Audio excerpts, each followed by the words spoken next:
A gente vai fazer uma leitura de 11 versículos. Segundo a hermenêutica e a exegese, não é aconselhado tantos versículos para um culto. Então hoje vamos quebrar a exegese e a hermenêutica. Deuteronômio 3, do 1 ao 11. Deuteronômio capítulo 3, a partir do verso 1. Vai nos dizer assim a palavra. Acompanhem comigo e vamos juntos. A vitória sobre Ogé, rei de Bazã. Depois voltamos e subimos rumo a Bazã. Ogé, rei de Bazã, atacou-nos com todo o seu exército em Edrei de Bazã. O Senhor me disse: não tenha medo dele, pois eu o entreguei em suas mãos, com todo o seu exército, e dei a você também a terra dele. Você fará com ele como fez com Seom, rei dos amorreus, que habitava em Hebrom. Então o Senhor, o nosso Deus, também entregou em nossas mãos Ogé, rei de Bazã, e todo o seu exército. Nós os derrotamos sem deixar nenhum sobrevivente. Naquela ocasião conquistamos todas as suas cidades. Não houve cidade que não tomássemos. Foram 60 em toda a região de Argobe, o reino de Ogé, em Bazã. Todas elas eram fortificadas, com muros altos, portas e trancas. Além delas, havia muitas cidades sem muros. Nós também as destruímos completamente, tal como havíamos feito com Seom, rei de Ebson, deixando as mulheres e as crianças. Aliás, matando também as mulheres e as crianças, mas os animais, os homens, depois desta cidade, tomamos como episódio de guerra. Foi assim que, nesta ocasião, tomamos desses dois reis amorreus o território a leste do Jordão, que vai desde o ribeiro de Amon até o monte Hermon. Os sidônios chamam o Hermon de Sirion, os amorreus os chamam de Senir. Conquistamos todas essas cidades do Planalto, toda a Gileade e também toda a Bazã, até a Salcã e Edrei, cidades do reino de Ogé, em Bazã.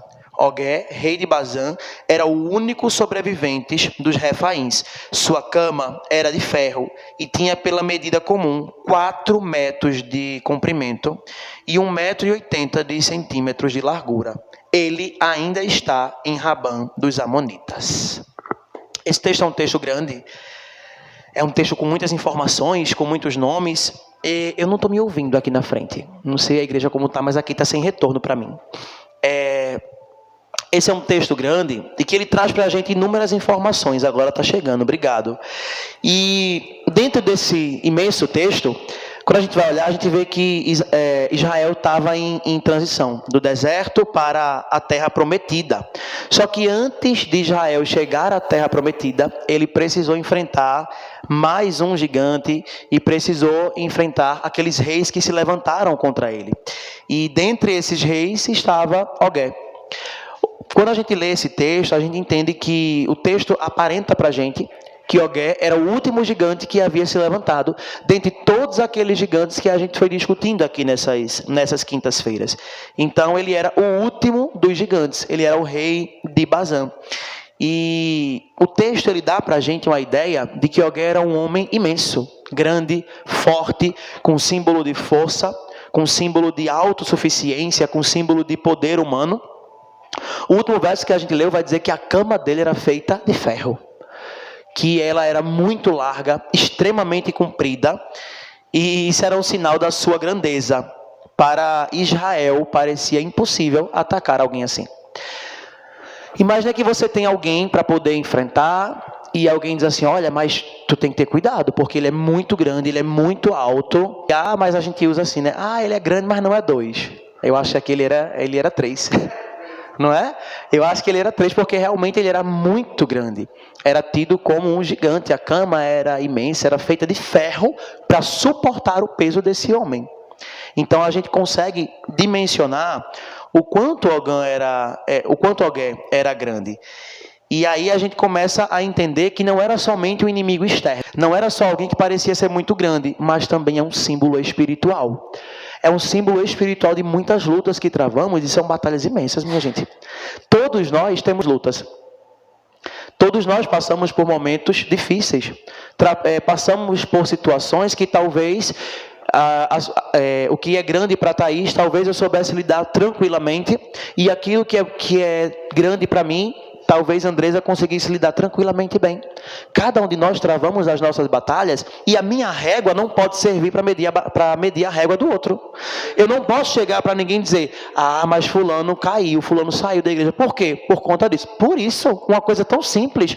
É simples para você, porque você venceu, porque Deus lhe deu a graça de sair desse ambiente. Mas outros não tiveram essa oportunidade. Eu costumo dizer que as áreas que nós vencemos não é para nos gloriarmos, mas é para gastar a nossa vida ajudando o outro a vencer também. Do ambiente de pecado, de luta, de resistência que Deus já me tirou, agora eu vou gastar a minha vida para ensinar a outros como sair desse ambiente e como vencer essa luta. Então talvez eu possa dizer, nossa, mas fulano se desviou porque, sei lá, porque foi para uma festa e se perdeu. Deixou Jesus por uma festa. Normalmente nós falamos isso. Talvez uma festa nunca vá me atrair, mas tem coisas que se eu não vigiar, se eu não ter cuidado estando em pé, vai me atrair. Vai me desviar, vai tirar o foco. Então, as nossas lutas são grandes, mas são grandes também para cada um de nós, dentro da nossa individualidade. Então, Ogé, ele também era esse símbolo espiritual. E ele é tido como o gigante da esterilidade e da estagnação. Tem coisas que são grandes demais a ponto de nos deixar estéril. Nós temos um problema muito grande como cristãos. Algumas áreas da nossa vida que não dão frutos. Essa mensagem, ela não é para quem está ali fora. Essa mensagem é para nós. Porque quem está chegando, antes de frutificar, precisa se consolidar, precisa se fortalecer. Mas e nós que estamos aqui há tanto tempo, quais os frutos que nós estamos dando? Nós que estamos aqui há tanto tempo, quantas vidas nós ganhamos para Jesus? Nós que estamos nessa casa há tanto tempo, quantos convites nós lançamos para que as pessoas conhecessem Jesus? Ou mais, quantas vezes a minha vida foi uma Bíblia que as pessoas pudessem ler sem folhear uma página? Eu vou repetir. Quantas vezes a minha vida... Você pode tirar, meu amor, pode tirar, para ficar bonitinho na mídia. Obrigado. Quantas vezes a minha vida serviu como uma Bíblia para que alguém pudesse ler sem folhear nenhuma página? Nós precisamos parar e refletir sobre isso. Porque essa estagnação que se levanta sobre nós são essas dificuldades onde eu preciso frutificar e eu até faço isso em algumas áreas, mas outras eu não consigo dar frutos. E hoje nós somos chamados nessa quinta-feira para ser confrontado por Deus, olhar para essas áreas que nós não damos frutos e dizer, Senhor, eu preciso de uma estratégia. Senhor, eu preciso vencer essa área. Senhor, eu preciso derrotar esse gigante. Eu preciso, Senhor, olhar hoje para dentro da minha vida e analisar quais são as áreas que eu não consigo frutificar. Normalmente, quando eu vou ministrar a palavra, eu compartilho sempre com vocês, coloque a mão no seu coração e diga, eu sou uma terra fértil, e a semente que cair nesta terra vai frutificar, porque eu sou uma terra fértil. Só que essa terra, ela é fértil em todos os sentidos, ou ela é fértil em algumas áreas, e em outras ela está estagnada. Em outras áreas a gente já se acomodou e diz, não, nessa área aqui eu não consigo frutificar. Olha, se me chamar para limpar a igreja, para arrumar, para deixar ela bonitinha para o culto, perfeito, eu vou dar fruto todos os dias. Mas se me chamar para evangelizar, eu não consigo ir. Se me chamar para a gente fazer uma ação social e dar comida para quem tem fome, não é a minha praia. Mas nós não estamos falando de praia. Nós não estamos falando daquilo que eu gosto de fazer. Mas estamos falando daquilo que somos chamados para fazer. Comissionados em Deus. Talvez você realmente não goste de estar, sábado vou ter que sair da minha casa para ir evangelizar. Só que isso é servir a Jesus, é gastar a vida pelo outro. Servir a Jesus é dizer, Senhor, eu estou saindo hoje da minha casa, deixando o meu conforto, deixando a minha Netflix, o brigadeiro que eu fiz pronto, gelando, para ir dizer para outros que o Deus que salvou a minha vida também pode salvar a sua. Então nós somos chamados a vencer essas áreas que estão nos estagnando. Porque quando nós falamos sobre essa estagnação, falamos de sonhos. E quando a gente fala de sonhos, a gente pensa, analisa os nossos sonhos e pede a intervenção de Deus. Mas hoje é muito mais do que sonho, é sobre a nossa vida espiritual. Talvez a gente está estagnado na leitura da Bíblia.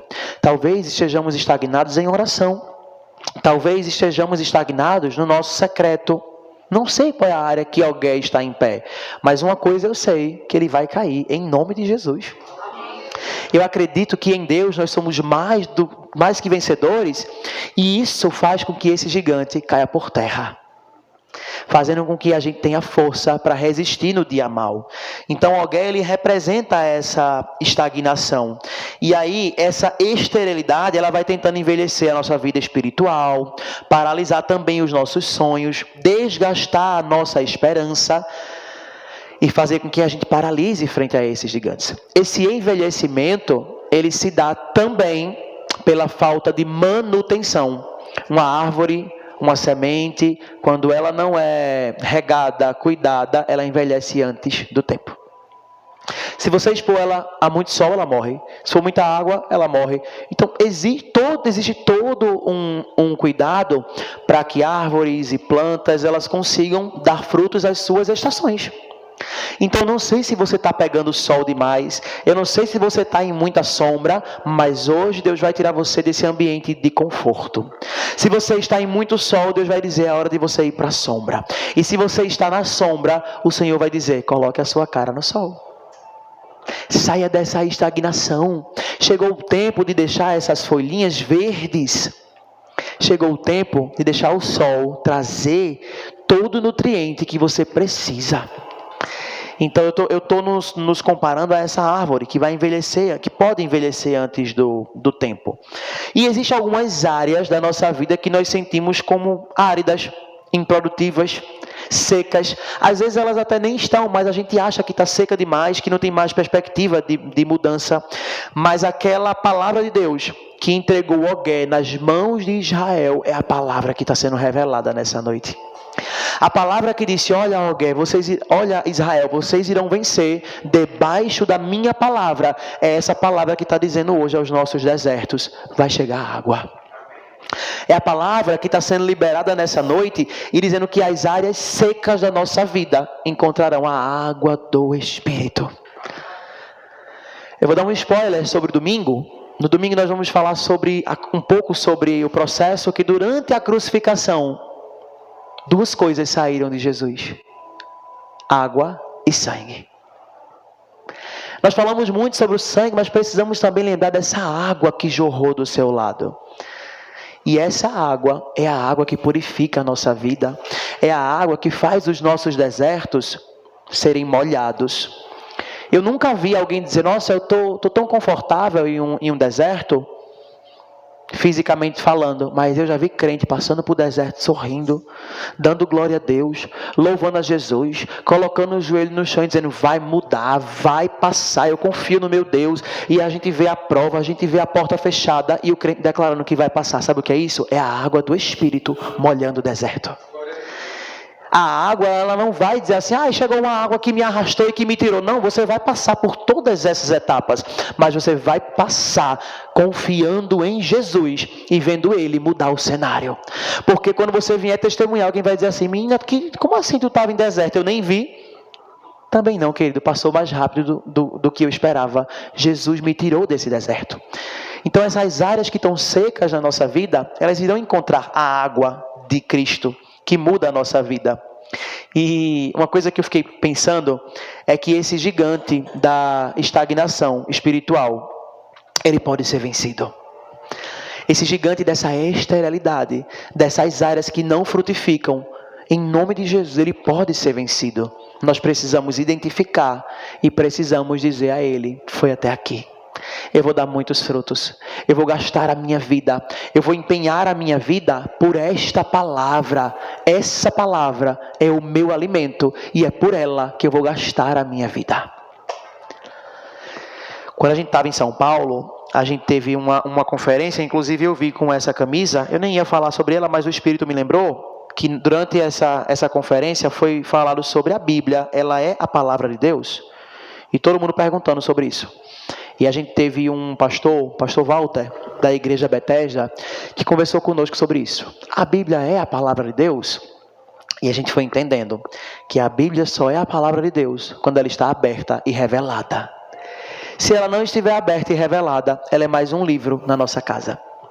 E a gente foi entendendo e foi estudando sobre isso e foi desafiando a ciência e conversando sobre essa ideia de que se você fechar a Bíblia na sua casa, ela é um livro, pode pegar e pode jogar fora.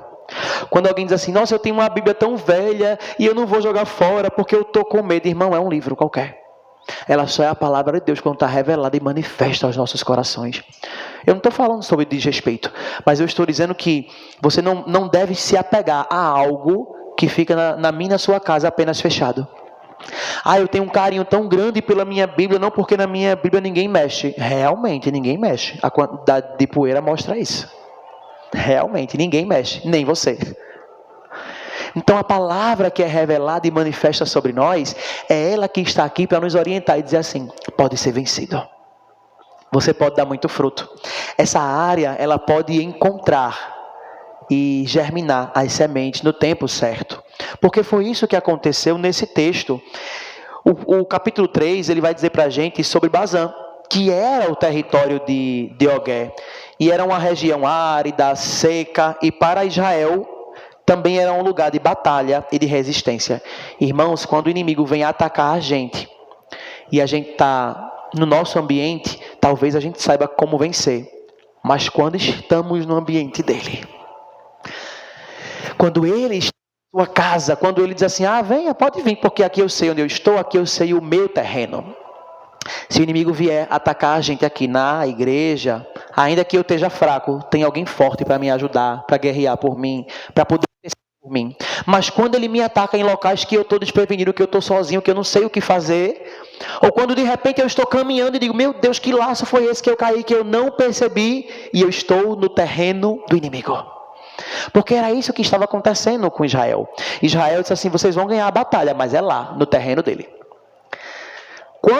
Vocês já devem ter visto, né, pela internet, quando alguém vai brigar, que tem uma discussão, que tem alguma coisa, a pessoa fica ali pela porta dela, né? Agarra-se na porta. Mas ela é tão valente. E ela fala. E a outra que está fora diz assim, sai para fora, vem aqui, aparece aqui. Porque eu sei que fora você está o quê? Fragilizado. É assim ou não é? A mesma coisa aquele meme, o do cachorrinho. O cachorrinho coloca a cara pela grade, mas ele late.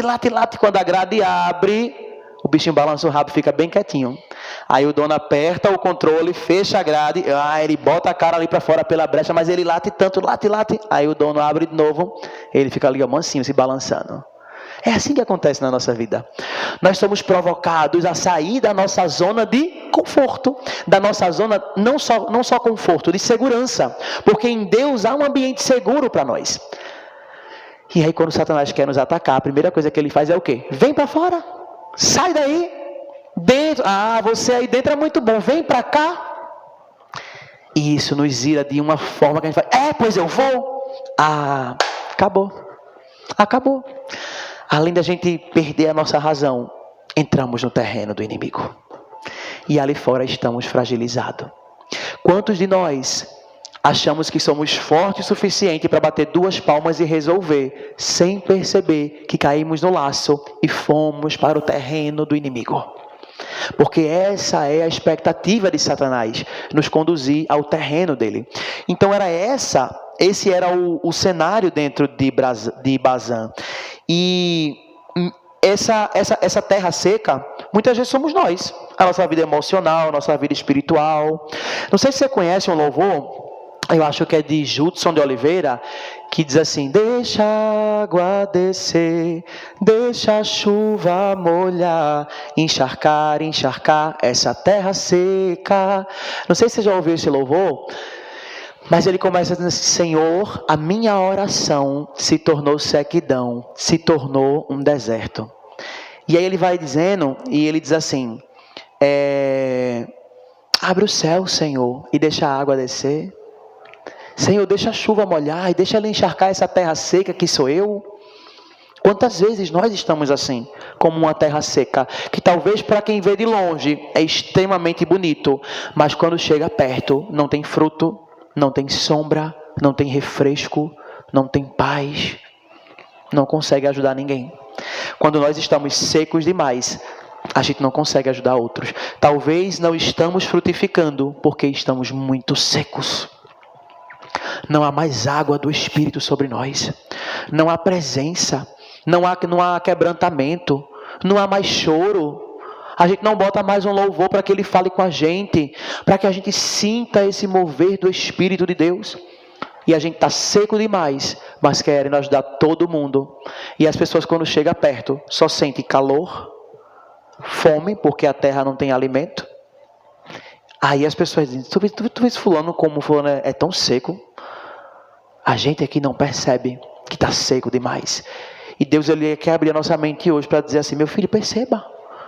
Não é vergonhoso não, mas abre os seus olhos e enxergue. Diga: Senhor, manda água na minha terra. Abre o céu, Senhor, e deixa a água descer, como diz a música. Molha essa terra que está seca. Era isso que estava acontecendo. Então eu não sei qual é a área da minha ou da sua vida. Aliás, a minha vida, eu sei quais são as áreas que precisam dessa água, mas eu não sei a sua vida. Eu não sei se você já contou a Deus onde é que Ele precisa mandar água. Mas isso me lembra Ezequiel 37. Me lembra o vale de ossos secos. Quantas regiões da nossa vida parece que não dão mais frutos? Parece que você está vivendo um casamento só porque tem que estar casado. Trabalha só porque tem que se manter. Vem para a igreja só porque tem medo do inferno. A nossa vida em Cristo é uma vida feliz. As nossas decisões em Cristo têm que ser assertivas para que a gente seja feliz. O casamento que Deus nos deu é para a gente ser feliz. O trabalho que Ele nos deu não é só para a gente sobreviver, mas é para a gente viver, é para a gente ter qualidade de vida, é para a gente abençoar outros naquele ambiente. A gente tem que ser feliz no curso que a gente escolheu. Se a gente não escolheu, a gente tem que mudar a rota, porque em Deus nós vivemos já temos uma vida feliz. É inadmissível um crente que diga: eu sirvo Jesus há 20 anos e minha vida não mudou em nada. E por que você está com ele? Para não ir para o inferno. Que conversa, irmão. O inferno existe, ele é real. Mas nosso medo não precisa ser o inferno. É a falta do céu. Eu não sirvo a Jesus porque eu tenho medo de ir para o inferno. Mas o meu medo é passar a eternidade sem ver Ele. É nadar e morrer na praia. Eu me esforcei tanto e não consegui ver você. Mas não é sobre esforço.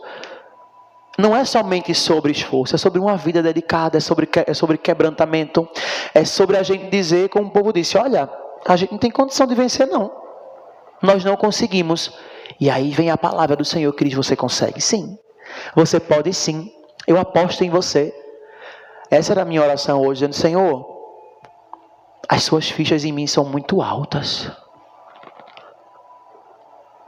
Talvez ninguém me dê essa credibilidade. Mas as fichas que o Senhor aposta em mim são altíssimas. Mas isso não é só sobre mim, também é sobre você. As fichas de Deus são altíssimas no seu ministério, na sua vida, naquilo que você sonha. As fichas de Deus foram todas gastas com você. Em Jesus não tem reserva. Eu tenho 5 fichas. Eu vou apostar 3, Thaís, porque se tu perder, eu tenho mais 2. Eu posso fazer isso, Ele não. Ele diz a mim e a você: as 5 fichas são suas. E se precisar, eu boto mais. Se precisar, eu acredito mais. Se precisar, eu gasto mais fichas, eu invisto mais em você. Talvez as pessoas não olhem para mim, para você com credibilidade, mas Deus olha. E aí o nosso coração precisa dizer: Senhor, como é que eu vou corresponder a isso? O que é que você espera de mim, Jesus? Senhor, o que é que eu posso fazer para corresponder a isso? Quais são os frutos, Senhor, que eu posso dar mediante tantas fichas que o Senhor investiu em mim? Nós estamos em uma campanha vencendo os gigantes. Os gigantes estão caindo. Hoje, Ogué também vai cair por terra. Mas e amanhã, quando esses gigantes forem derrubados? Qual é o meu posicionamento? Qual é o seu posicionamento? Quando não tiver mais gigante para derrubar, qual é a história que eu vou dizer a Deus? Deus vai dizer para mim, eu já derrubei os seus gigantes, eles já caíram por terra, agora você vai dar fruto. E aí a gente vai ficar se escondendo e dizendo, mas Deus, é porque quando tinha um gigante, ele feriu a minha perna, ou feriu o meu ego, ou feriu o meu coração, ou eu ainda carrego algo que me disseram em 1998, e o Senhor dizendo, mas eu já tirei o gigante, e agora? Os frutos precisam ser dados. Eu e você fomos chamados para frutificar, e Deus espera isso de nós. A gente conversou sobre o verso 11, sobre essa cama de ferro, e é incrível como isso representa a confiança nas estruturas humanas. Porque Ogé se achava tanto, ele era tão grande que ele disse, pode fazer a minha cama de ferro. Quantos de nós confiamos no braço do homem? E a palavra nos chama de maldito quando confiamos em outro homem. A nossa confiança está no Senhor. A minha confiança não está no meu salário, não está na minha inteligência, mas está naquilo que Deus tem para nós. E quando a gente para poder pensar sobre isso, muitas vezes a nossa esterilidade, ela se prolonga muito, porque confiamos mais nos métodos ou os recursos do que em Deus. O tempo de esterilidade, literalmente ele tem um tempo. Às vezes esse tempo está se prolongando pelas nossas escolhas, pelos caminhos e pelas confianças que nós temos. Nós confiamos demais no nosso talento, no nosso dom, na nossa fala, no nosso dinheiro, ou com quem nos relacionamos, ou nas nossas amizades. Nós vamos construindo essas confianças, e essas confianças vão dizendo, muito bem, continue acreditando, continue confiando nisso, e esquecendo de Deus. Continue acreditando que o que traz você a esse lugar é porque você... eu vou porque eu quero. Eu vou porque eu quero, irmãos. Não fomos nós que escolhemos a Ele. Foi Ele quem nos escolheu. Nem para ser crente a gente serve, porque a gente não escolheu Ele. Foi Ele que escolheu a gente. Essa história de, eu aceitei Jesus. Não, irmão. Ele que aceitou a gente. Ele que disse, venha, você quer vir? Venha, meu amor. Eu chamo você. Eu estou dizendo, você pode vir. Antes mesmo da gente nascer já havia um propósito. Então Deus ele nos escolheu, nos selecionou. E agora o que é que nós estamos fazendo com essa seleção de Deus? Eu fiquei pensando sobre isso e me lembrei de Gênesis capítulo 18. Tu pode colocar para mim? Gênesis 18, 2. Gênesis 18, 2. Abraão ergueu os olhos e viu 3 homens em pé, próximo dele. Quando os viu, correu da entrada da tenda ao encontro deles e curvou-se até o chão. Por favor.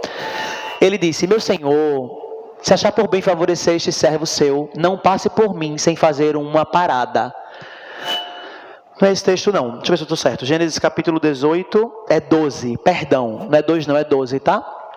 O verso 12. Agora, por isso rio consigo mesma ao pensar, depois de velha e enrugada, e o meu Senhor já idoso, ainda terei esse prazer?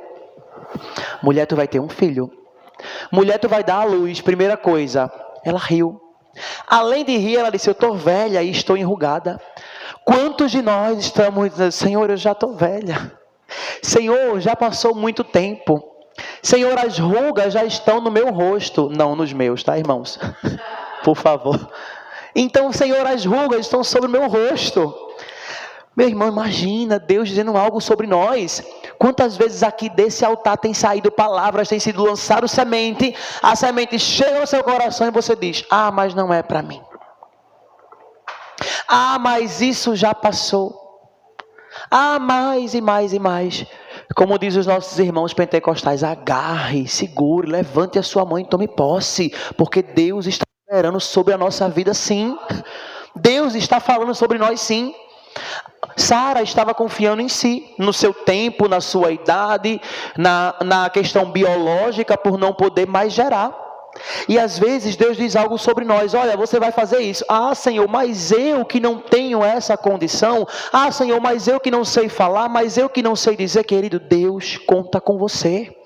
Deus acredita em você. Como a gente falou aqui agora, Deus está apostando altíssimo em você. Apesar do riso, a promessa ela foi cumprida. Apesar da incredulidade, o Senhor revelou a ela que a promessa seria cumprida. Então, apesar das nossas incredulidades, Deus ele vai fazer cumprir na nossa vida. Não pense que porque a sua cama é de ferro, você pode demais. Não pense que, mas Deus só faz se eu for novo, porque como eu sou velha, eu não posso mais gerar. Não, querido, o prazer de Deus estabelecido sobre nós, não importa a idade, não importa calendário, não importa tempo, Deus vai nos dar motivo para morrer. Porque se assim Ele fez com Sara, assim Ele fará conosco. Os nossos lábios se encherão de riso, a nossa vida se encherá de gozo, porque o nosso Deus é quem faz essas coisas. E a gente começa a se apegar e dizer, Senhor, mas eu venho de uma sequência de tanta tristeza, de tanta derrota. Eu sei, talvez Deus também, talvez não, Deus também sem dúvida sabe. Mas quem está dizendo isso é o único que tem o poder para mudar esse cenário. É alguém que sabe que você não tem nada, mas diz, você terá tudo. É alguém que sabe que nós não temos uma visão ampla para enxergar além, mas como Ele já enxerga além, e como Ele já nos vê lá, Ele diz, pode ficar tranquilo, eu não estou falando por aquilo que você vê, mas por aquilo que eu estabeleci sobre a sua vida. Os olhos de Deus, eles não estão de acordo com os nossos olhos, porque a gente conta, Senhor, mas eu não estou vendo. Aí eu imagino Deus dando um forinha santo e dizendo, não é você quem tem que ver, eu estou vendo sobre a sua vida, e você só precisa crer no ambiente que eu tenho estabelecido para você. Porque, irmãos, a gente de verdade, a gente não vai ver não. Eu estou aqui, se eu tirar o óculos, meu Deus, eu vou ter que comer a Bíblia para ler. Imagina para confiar naquilo que eu nem enxergo. Então, ainda que você não veja, acredite. Ainda que você não sinta, porque eu já disse aqui inúmeras vezes, não é sobre sentir, é sobre acreditar. Senhor, vai acontecer. Há uma promessa estabelecida sobre a minha vida. Esse tempo de esterilidade vai passar. Deus, Ele vai nos fazer sorrir e vai nos fazer gerar de acordo com a promessa. Talvez seu ministério está estéril, Deus vai fazer você gerar. Se a sua família está estéril, Deus vai fazer gerar. Se talvez a sua área financeira tanto tempo está estéril, Deus vai fazer gerar. Agora existe um tempo, a gestação dura 9 meses. A gestação ela precisa cumprir todo um ciclo natural. Então o que Deus está dizendo para a gente hoje é, alguém vai cair por terra, porque existe um ciclo. Existe um tempo para acontecer todas as coisas. E não é fácil aguardar o tempo de Deus. Não sejamos crianças para dizer isso. Mas nessa noite Deus está trazendo esperança ao nosso coração para dizer, pode confiar, o gigante vai cair por terra. A nossa área de esterilidade, ela vai dar frutos. Talvez quem vê a nossa vida sem frutificar, vai ter que ver a gente bem bonitinho, cheio de florzinha, bem flu-flu. Porque Jesus faz assim, Ele muda o nosso cenário. Tem uma árvore na varanda lá do prédio, que ela é de estação para estação. Eu olho lá e ela está linda, bem florida.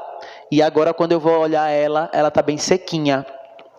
E uma vez eu tirei uma foto, o sol estava se pondo, ficou a árvore, lá atrás do sol, eu olhei para aquela foto, até postei na rede social, coloquei um louvor e o Senhor me ensinou a ver beleza também nesse tempo. A beleza não está somente nas flores, a beleza também está no tempo, que parece que está tudo seco.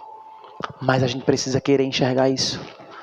Porque talvez ninguém enxergue uma árvore bonita, mas Deus quer mudar a nossa ótica para dizer, perceba, olha o sol, olha o céu como ficou bonito, olha essa harmonia dessas cores. Deus quer abrir os nossos olhos. A gente precisa parar de murmurar, de reclamar demais e de dizer, Senhor, faz tanto tempo que eu estou nessa terra seca e que não muda e que não acontece. Talvez porque a gente só está murmurando e murmurando e murmurando. E a Bíblia nos deu exemplo disso.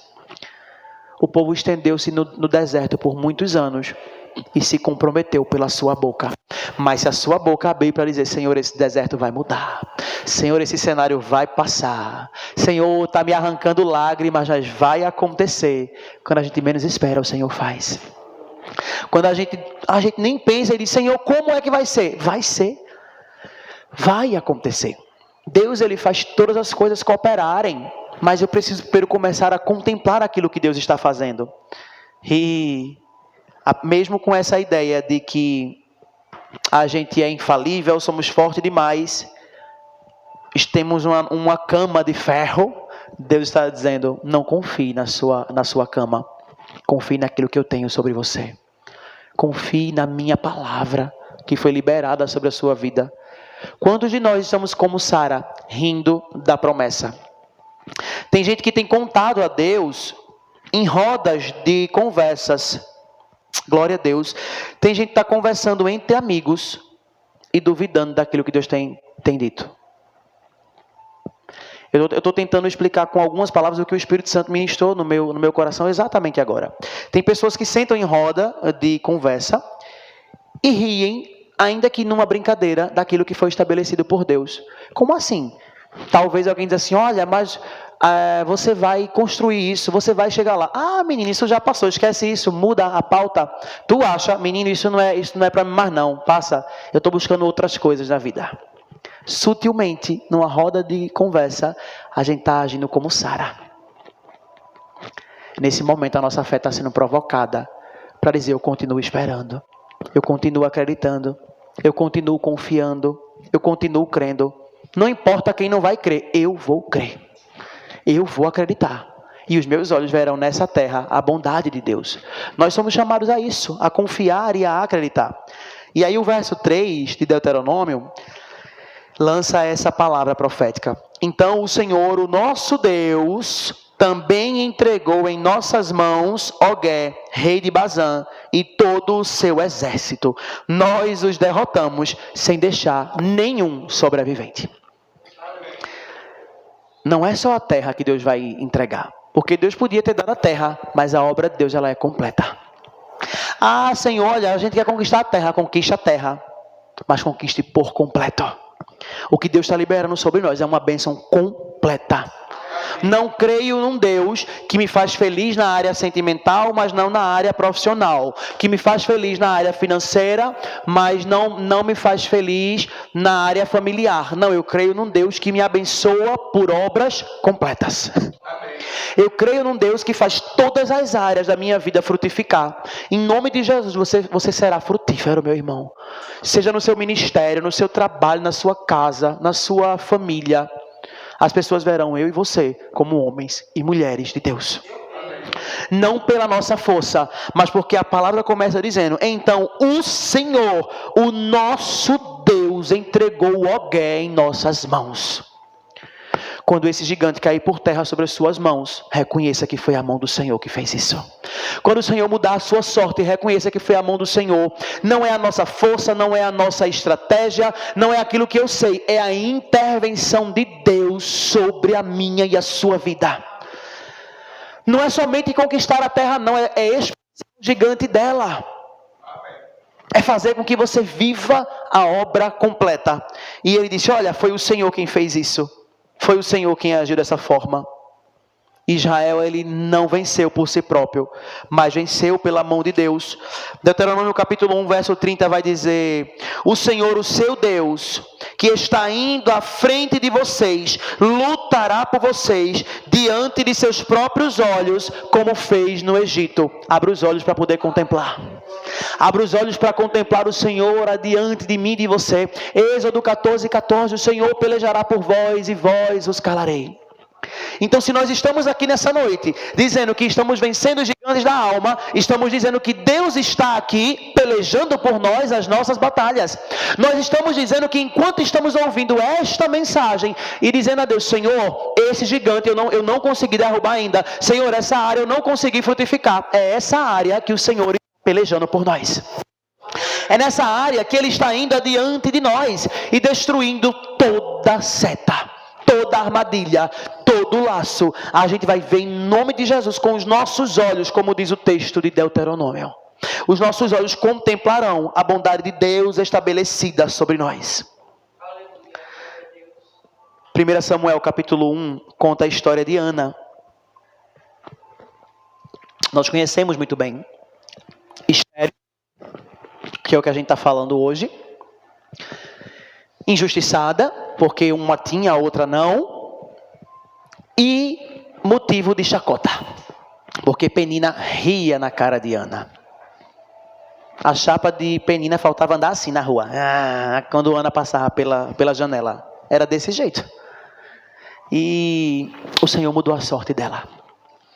Por que Deus fez na vida de Ana e não vai fazer na minha? Ele faz. Ele faz. Acredite.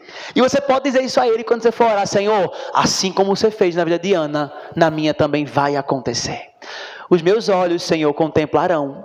Eu verei a tua bondade. Porque assim o Senhor fez na vida de Ana. E tem tantas outras situações. Isabel. Meu Deus. Isabel avançada em idade. A mesma coisa e agora? Isabel correu para dizer, olha, ele disse que eu vou ser mãe. Ele falou para mim também. Ele não só falou, ele cumpriu. Ele fez na vida de Isabel. O que era estéril gerou filhos. E filhos para as nações. Filhos como herança. E a mesma coisa tem lá em Isaías, capítulo 35, verso 1. Por favor, Isaías 35, primeiro.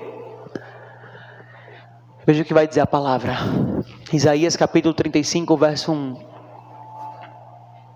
O deserto e a terra ressequida se regozijarão. O ermo exultará e florescerá como o açafrão. Aqui não está dizendo que o deserto é uma mentira. Não está dizendo que a terra seca não existe. Não, está dizendo, olha, existe sim. Ela está nos seus olhos. Talvez você esteja passando por ela, mas ela vai florescer. Ela vai ser molhada. Ela vai exultar. Ela vai dar fruto. O que era estéril não será mais. O que era triste agora será alegre. E a palavra que nos garante isso. O deserto e a terra seca irão se regozijar. Aonde não havia alegria, haverá. Aonde havia só motivo de tristeza, Deus vai nos fazer sorrir. A palavra nos garante que quando Deus intervém, o que parecia seco começa a florescer. Receba a intervenção de Deus nessa noite. Receba a intervenção de Deus nessa área. Receba a intervenção de Deus nessa área. Porque quando ele visitou Isabel, ela foi mãe. Quando ele chegou na vida de Ana, Penina teve que calar o riso e ela foi mãe. Nesse deserto, quando ele apareceu, a terra ressequida começou a florescer. A intervenção de Deus, quando chega, entrega Ogé na mão de Israel. Quando Deus aparece, o cenário é transformado. E onde 2 ou 3 estão presentes, eu estou no meio, Ele está aqui. Se Ele está aqui, o cenário está sendo transformado. Se Ele está aqui, aquilo que era em preto e branco começa a ter cores. Talvez não chegou o tempo ainda dessa árvore que você vê pela janela dar frutos, mas ainda que ela não esteja dando frutos, Deus vai abrir os seus olhos para você enxergar a beleza neste tempo. Os nossos olhos irão dizer, Senhor, é um tempo tão difícil, e como é que eu consigo enxergar beleza nisso aqui? Porque é o Senhor quem está mudando a sua ótica, é o Senhor quem está mudando os nossos olhos. Ei, os dias são maus, é verdade, mas nas horas escuras, como diz o louvor, Jesus está lá. Nos dias maus Ele também está. Eu não sirvo a um Deus que só está comigo no dia bom, não. Ele está comigo em todas as horas, e se Ele é tremendo no dia bom, Ele também é tremendo no dia mau.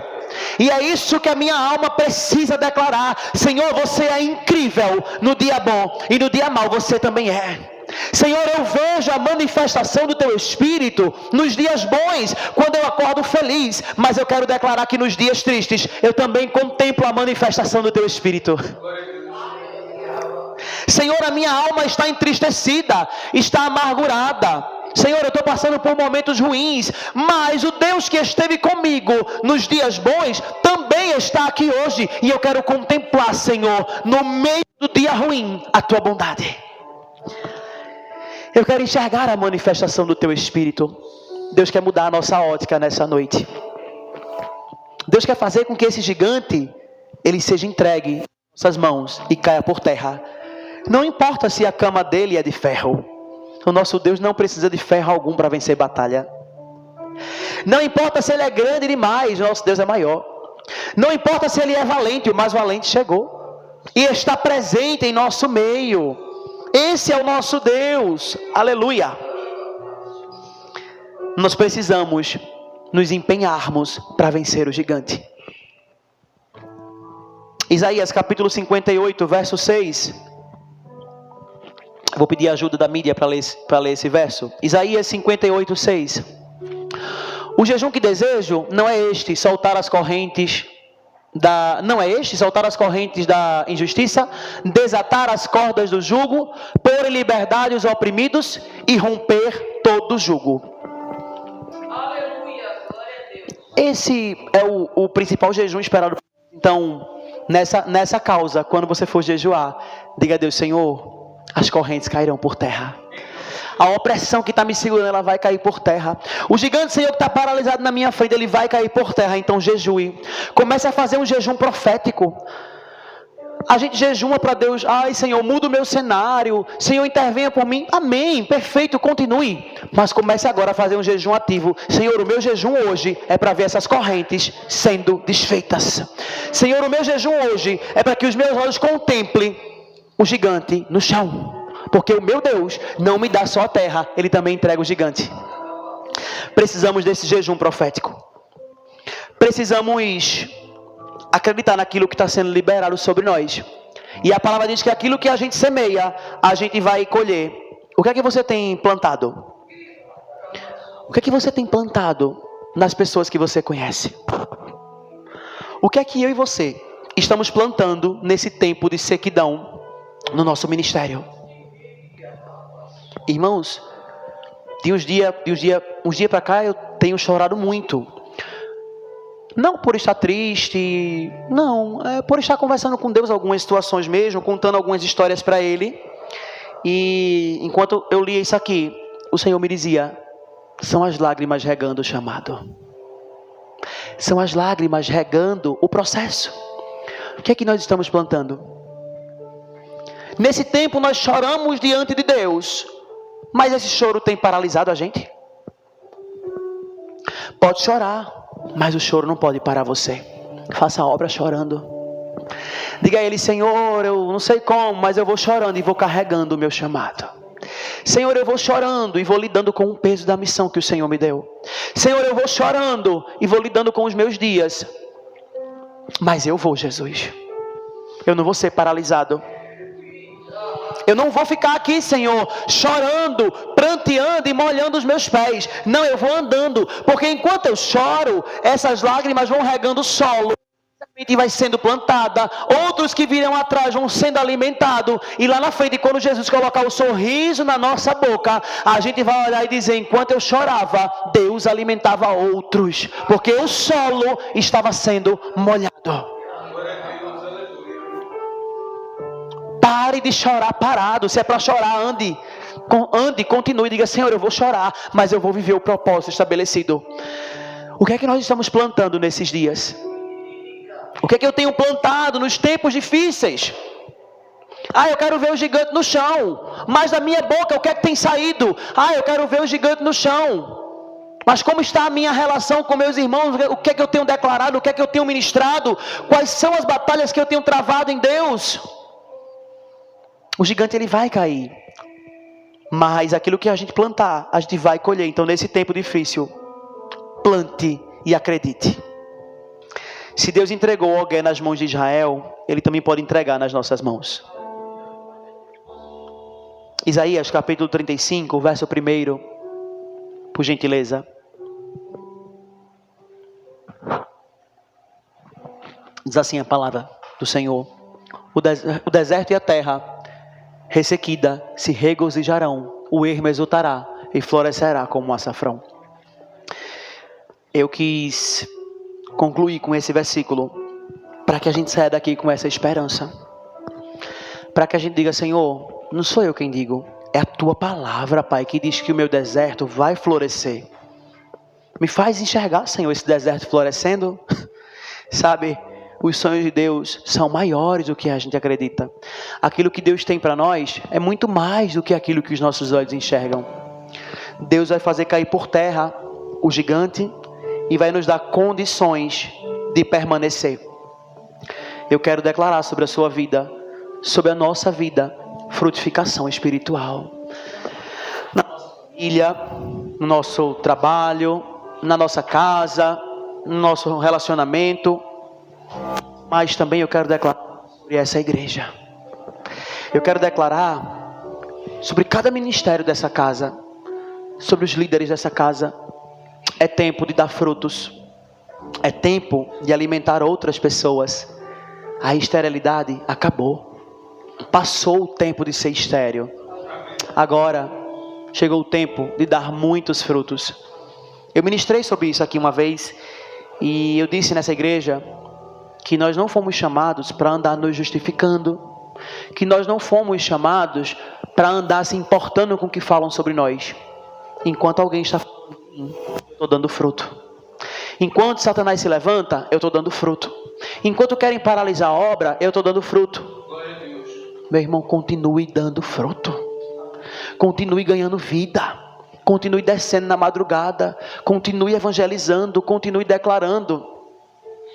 Eu estava orando a Deus hoje aqui e dizendo: Senhor, queima no nosso coração amor por vidas. Nós não queremos estar aqui, Senhor, engordando. Queremos olhar para cada uma dessas cadeiras vazias e trazer outras para cá. E abençoar outras vidas para cá.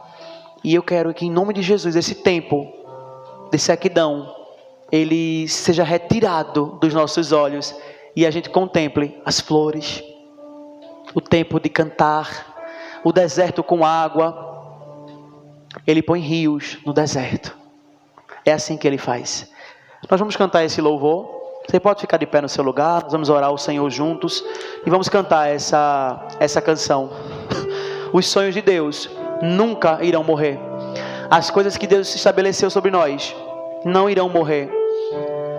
Se tentaram paralisar ou te matar, Deus vai nos fazer frutificar. Deus vai nos fazer dar fruto na estação correta. Eu quero que você converse com Ele, apresente a Ele a sua vida e deixe Ele falar com você, ministrar o seu coração.